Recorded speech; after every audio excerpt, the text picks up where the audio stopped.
ನಮಸ್ತೆ ಸ್ನೇಹಿತರೆ, ಇವತ್ತು ನನ್ನ ಮಗ ಮಶ್ರೂಮಲ್ಲಿ ಏನಾದರೂ ಫೇಶಿಯಲ್ ಮಾಡಿಕೊಡು ಅಂತ ಕೇಳಿದ್ದ. ಸೊ ಅದಕ್ಕೋಸ್ಕರ ನಾನು ಮಶ್ರೂಮ್ ಪೆಪ್ಪರ್ ಡ್ರೈ ಮಾಡಬೇಕು ಅಂತ ಎಲ್ಲ ರೆಡಿ ಮಾಡ್ಕೊಂಡಿದ್ದೀನಿ. ಏನೇನು ಬೇಕು ಅಂತ ನಿಮ್ಗೊಂದು ಸತಿ ಹೇಳ್ತೀನಿ.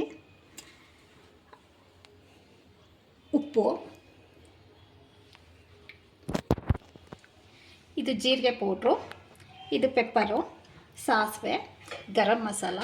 ನಾನು ಒಂದು ಪ್ಯಾಕ್ ಫುಲ್ಲಾಗಿ ಮಶ್ರೂಮ್ನ ಕ್ಲೀನಾಗಿ ತೊಳೆದು ಫ್ರೆಶ್ ಆಗಿರೋದನ್ನ ಕಟ್ ಮಾಡಿ ಅದು ಬಿಸಿನೀರಲ್ಲಿ ಕಟ್ ಮಾಡಿ ತೊಳೆದು ಬಿಸಿನೀರಲ್ಲಿ ಕಟ್ ಮಾಡಿ ಇಟ್ಟಿದ್ದೀನಿ. ಶುಂಠಿ ಪೇಸ್ಟು, ಕೊತ್ತಂಬರಿ ಮತ್ತು ಬೆಳ್ಳುಳ್ಳಿನ ನಾನು ಜಸ್ಟ್ ಬಿಡಿಸ್ಕೊಂಡ್ಬಿಟ್ಟು ಒಂದು ಸ್ವಲ್ಪ ಜಜ್ಜಿದ್ದೀನಿ. ಈರುಳ್ಳಿ 1 ಕಪ್ಪು, ಹಸಿಮೆಣ್ಸಿನ್ಕಾಯಿ. ಇಷ್ಟು ಐಟಮು ಮಾಡೋದಕ್ಕೆ ಬೇಕಾಗುತ್ತೆ, ಜೊತೆಗೆ ಎಣ್ಣೆ. ಇದಕ್ಕೀಗ ನಾನು ಆಯಿಲ್ ಹಾಕ್ತಾಯಿದ್ದೀನಿ. ಇದಕ್ಕೆ ಒಂದು 3 ರಿಂದ 4 ಸ್ಪೂನ್ ಆಯಿಲ್ ಹಾಕ್ಕೊಳ್ತಿದ್ದೀನಿ. ಆಯಿಲ್ ಬಿಸಿ ಆಗಲಿ. ಬಿಸಿ ಆದಮೇಲೆ ಸ್ವಲ್ಪ ಅದಕ್ಕೆ ಸಾಸಿವೆ ಹಾಕ್ಕೊಳ್ಳಿ.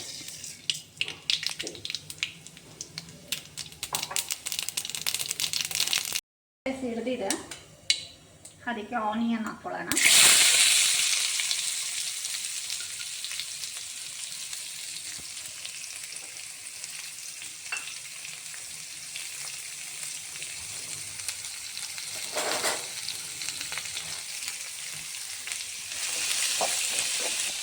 ಟ್ರಾವೆಲ್ ಇನ್ಫೋ ಲಲಿತಾ ಅಂತ ನನ್ನ ಹೆಸರು.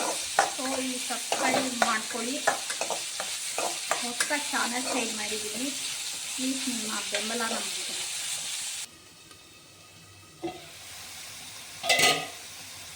ಕೆಂಪಗಾಗಿದೆ ಈರುಳ್ಳಿ. ಆನಿಯನ್ ಕೆಂಪಗಾದ್ಮೇಲೆ ಇದಕ್ಕೆ ನಾನು ಬೆಳ್ಳುಳ್ಳಿ ಸೇರಿಸ್ತಾ ಇದ್ದೀನಿ.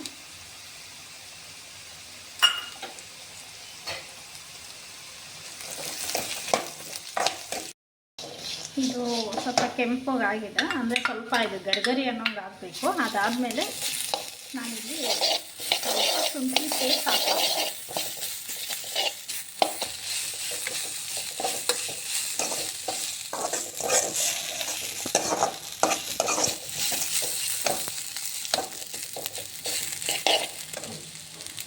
ಇಷ್ಟಾದಮೇಲೆ ಇದಕ್ಕೀಗ ಪನ್ನೀರ್ ಹಾಕ್ತಾಯಿದ್ದೀನಿ.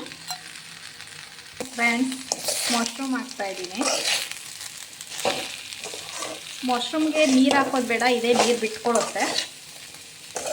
ಸೊ ಇದೊಂದು 5 ನಿಮಿಷ ಕುಕ್ ಆದರೆ ಸಾಕು. ಹಸಿಮೆಣ್ಸಿನ್ಕಾಯಿ ಹಾಕ್ತಾಯಿದ್ದೀನಿ. ಇದು ಸ್ವಲ್ಪ ರುಚಿಗೆ ತಕ್ಕಷ್ಟು ಉಪ್ಪು ಹಾಕ್ಕೊಳ್ತೀನಿ. ಈಗ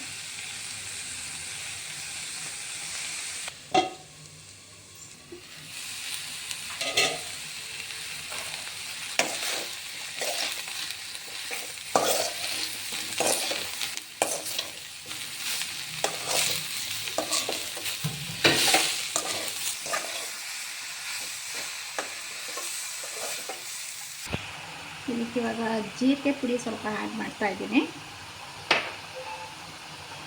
ಪೆಪ್ಪರ್ ಪೌಡರ್,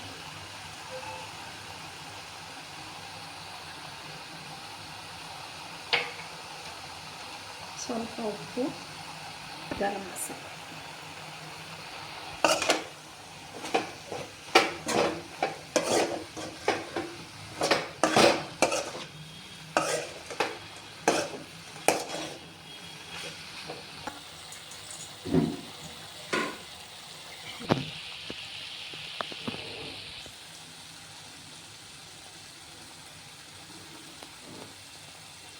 ಲಾಸ್ಟಲ್ಲಿ ಕೊತ್ತಂಬರಿ ಸೊಪ್ಪನ್ನ ಆ್ಯಡ್ ಮಾಡ್ತಾ ಇದ್ದೀನಿ.